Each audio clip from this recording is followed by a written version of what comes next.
El Domingo de las Rosas, el horóscopo de la Iglesia naciente. Así se llamaba en otro tiempo el domingo que sigue a la Ascensión. Desde el amanecer, los niños se esparcían por el campo para llenar de flores las cestas de mimbre que volcaban luego sobre los pavimentos de las iglesias. Las jóvenes llegaban ostentando en sus faldas los más bellos adornos de sus jardines. Los sacerdotes deshojaban los adelíes, las rosas, las azucenas y las madres selvas. Se vestían de fiesta los templos. Entre la embriaguez de los perfumes estallaba el grito de los cantores. Subió Dios en la jubilación y el Señor a la voz de las trompetas. Era un homenaje a la gloria de aquel que en el cántico divino nos dice: yo soy la flor del campo y el lirio de los valles. Aquel que quiso llamarse Nazareno para despertar en nosotros el recuerdo de las flores, para expresar con su símbolo el encanto y la suavidad que encuentran en él los que le aman. El alma del creyente se esforzaba por recoger lo más bello y delicado de la tierra, para enviarlo en pos del amado, que acababa de desaparecer más allá de la nube. La tierra, orgullosa de haber sido hollada por los pies de un Dios, le ofrendaba en su triunfo la gloria espléndida de sus primaveras. Pero la ausencia de ese Dios ponía una nota grave en aquel ambiente festivo. No te alejes, decía el coro en el introito. No apartes de mí ese rostro que busco infatigablemente. Y luego en el aleluya resonaba la voz de Cristo, derramando divinos consuelos. No os dejaré huérfanos. Voy y vengo a vosotros, y vuestro corazón se alegrará. El Evangelio sigue presentándonos las últimas recomendaciones. La novísima verba del Maestro. Procede, como el de los domingos anteriores, de aquel discurso admirable que siguió a la última cena y que solo nos ha conservado San Juan. Era en el camino de Getsemaní. Por el valle del Cedrón y sobre la colina de Ofel verdeaban los renuevos de las viñas, y los jardines embalsamaban la noche con su aliento. Entonces fue cuando Jesús pronunció aquellas profundas palabras: yo soy la vid y vosotros los sarmientos. Como el sarmiento a la vid, el cristiano debe estar unido a Cristo, y en Cristo a todos sus hermanos.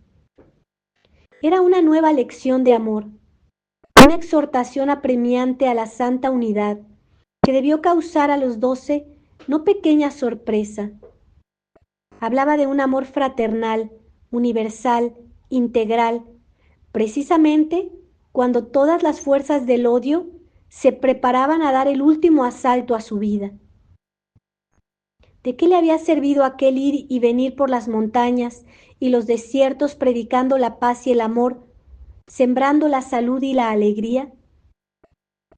Jesús debió observar esta extrañeza en la actitud de sus discípulos.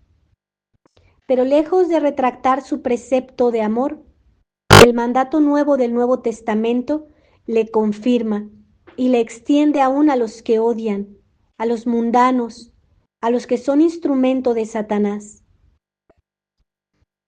Ya no se podrá hablar de amigos y enemigos, y sin embargo, habrá perseguidos y perseguidores. Ante los ojos de los discípulos se abre un espectáculo de sangre, de violencia, de muerte.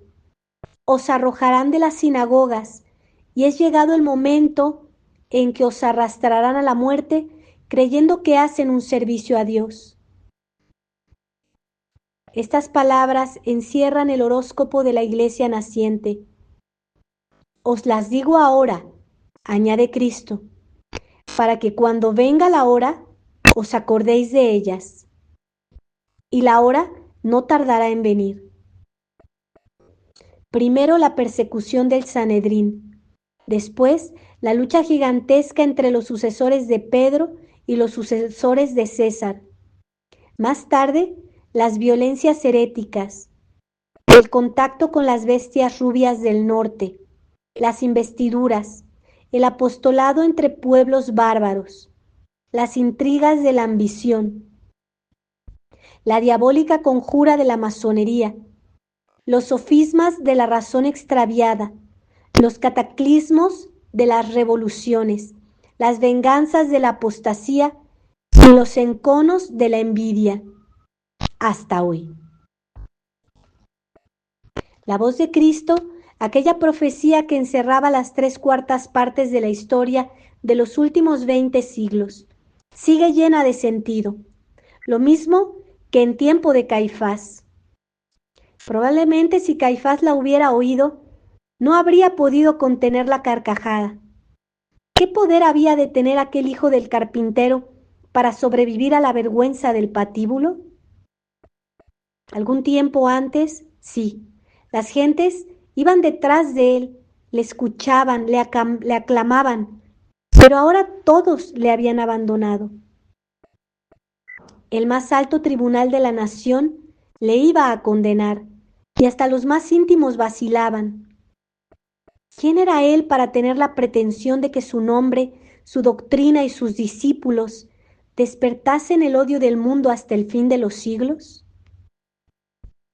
Si hace un siglo el nombre de Napoleón era odiado hasta en los últimos rincones de España, hoy no hay nadie que tribute ese homenaje a su grandeza. La humanidad encuentra de cuando en cuando un monstruo que la tiraniza, la turba y la baña en sangre. Como es natural, ella responde con el odio, un odio que tal vez se extiende más allá del sepulcro, pero que no tarda en mitigarse, en ser desplazado por el desprecio o por el olvido. Solo hay un odio que persevera, el que consagra el mundo, a aquel que pasó haciendo el bien, a los discípulos que quieren seguirle y a su doctrina de pureza y de amor. Es el antagonismo eterno entre Roma y Babel. Cuando la lucha arrecia, nos acordamos de que estaba escrito y eso nos consuela. Y las circunstancias mismas de la predicción aumentan nuestra confianza y nuestra fe. Sabemos también aquella otra palabra que es el principio primero de la economía de Dios en su gobierno de este mundo. Omnia propter electos. Todo para los escogidos, a fin de que consigan la salvación. Y no podemos tampoco olvidar aquella otra promesa de Jesús en el Evangelio de este domingo. Cuando venga el Paráclito, Espíritu de verdad, que yo os enviaré del Padre, Él dará testimonio de mí. Y vosotros le daréis también, porque estáis conmigo desde el principio. El Espíritu está con nosotros. Toda la historia de la Iglesia es su voz que se levanta proclamando la divinidad de Jesucristo. Mientras los reinos sucumben, la dinastía de Pedro permanece. Las demás sociedades nacen, alcanzan un grado mayor o menor de influencia y mueren. La Iglesia, en cambio, cuanto más peligran sus intereses terrenos, se nos presenta más fecunda y operante. Ave María Purísima, sin pecado original concebida. Por la señal de la Santa Cruz de nuestros enemigos, líbranos, Señor Dios nuestro, en el nombre del Padre, y del Hijo, y del Espíritu Santo. Amén.